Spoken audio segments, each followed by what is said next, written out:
6 अगस्त 1945 को सुबह के 8 बजे जापान के हिरोशिमा शहर के ऊपर एक बोइंग B-29 एयरक्राफ्ट देखा गया। इस जहाज ने 4.5 टन वजनी बम हिरोशिमा के ऊपर गिरा डाला। एग्जैक्टली 43 सेकंड्स के बाद एक जोरदार धमाका हुआ, जिसके बाद सब कुछ तबाह हो गया।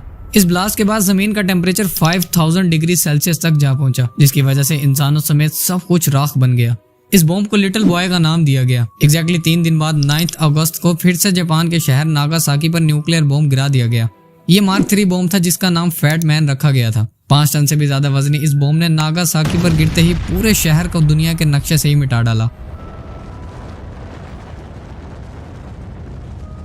वक्त में अगर 4 साल पीछे जाया जाए तो 7 दिसंबर 1945 को 7:55 पर अमेरिका की पर्ल हार्बर एयरबेस पर जापान ने 2 बैटलशिप्स, 30 डिस्ट्रॉयर्स, 39 सबमरीन्स और 414 बॉम्बर एयरक्राफ्ट्स के साथ सरप्राइज अटैक किया था, जिसकी वजह थी वर्ल्ड वॉर 2 में अमेरिका का चाइना का साथ देना। ठीक 4 महीनों के बाद अप्रैल 1942 में अमेरिका ने भी जापान के शहर टोक्यो पर बिल्कुल उसी तरह अटैक किया जिस तरह जापान ने अमेरिका की पर्ल हार्बर एयरबेस पर किया था। इस हमले के बाद अमेरिका ने चुन कर जापान से बदले लिए, और यही वो वजह थी जिसके बाद आज से ठीक 78 साल पहले हिरोशिमा और नागासाकी पर न्यूक्लियर बॉम्ब्स गिराए गए थे, जो इंसानों पर इस्तेमाल होने वाले पहले और आखिरी बॉम्ब्स थे। इस सब के बाद तो जैसे पूरी दुनिया में न्यूक्लियर वेपन्स बनाने की दौड़ शुरू हो गई। 1970s में पाकिस्तान भी इस दौड़ में शामिल हुआ और 20 जनवरी 1972 में पाकिस्तान ने भी न्यूक्लियर प्रोग्राम स्टार्ट किया, जिसके बाद 28 मई 1998 को पाकिस्तान ने भी न्यूक्लियर पावर होने का एजाज हासिल किया। 1974 में इंडिया ने भी पहला न्यूक्लियर एक्सप्लोजिव टेस्ट सरंजाम दिया, जिसके बाद 1998 में पाकिस्तान के न्यूक्लियर पावर बनने के ठीक 2 महीनों के बाद इंडिया भी न्यूक्लियर पावर बन गया। न्यूक्लियर बॉम्ब्स की ताकत का अंदाजा तो आप जापान पर होने वाले अटैक से लगा ही चुके होंगे। आज इस वीडियो में हम बात करेंगे कि आखिर न्यूक्लियर बॉम्ब्स काम कैसे करते हैं, और आखिर ये दिखने में इतने छोटे से बॉम्ब इतना बड़ा धमाका कैसे करते हैं, और इनमें ऐसी क्या चीज इस्तेमाल की जाती है जो इन्हें इतना खतरनाक बना देती है। न्यूक्लियर बॉम्ब को 16 जुलाई 1945 में इन्वेंट किया गया था। इसे बनाने वाले शख्स का नाम रॉबर्ट ओपनहाइमर था, जिन्हें आज फादर ऑफ न्यूक्लियर बॉम्ब के नाम से भी जाना जाता है। Stockholm International Peace Research Institute के मुताबिक दुनिया में 13,000 से भी ज्यादा न्यूक्लियर वेपन्स मौजूद हैं, जिनसे इस जमीन को तकरीबन 12 दफा तबाह किया जा सकता है। यहाँ पर सवाल ये आता है कि न्यूक्लियर बॉम्ब्स को किन एलिमेंट्स से बनाया जाता है।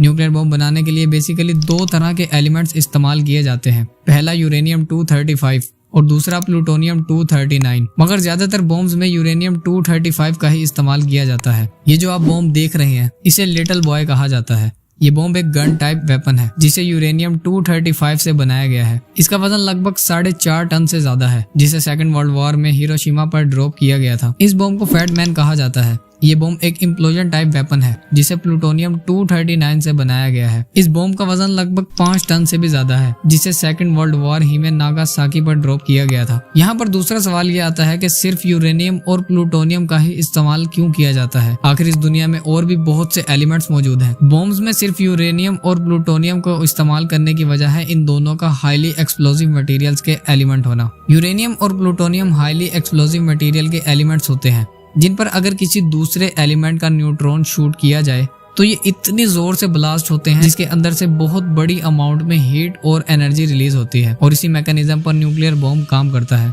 आइए ठीक से समझते हैं। दरअसल न्यूक्लियर बॉम्ब के अंदर या तो यूरेनियम और या तो प्लूटोनियम की एक चेन होती है, जिनमें सबसे पहले यूरेनियम पर एक दूसरे एलिमेंट का न्यूट्रॉन शूट किया जाता है, जिसकी वजह से वहां मौजूद यूरेनियम या प्लूटोनियम इतनी ज्यादा पावर से ब्लास्ट होते हैं, जिनके अंदर से इनके दूसरे एटम्स रिलीज होते हैं, जो दूसरे यूरेनियम और प्लूटोनियम के ऊपर शूट होते हैं, जिसकी वजह से वो यूरेनियम और प्लूटोनियम भी अपने अंदर से इसी तरह हीट और एनर्जी रिलीज करते हैं।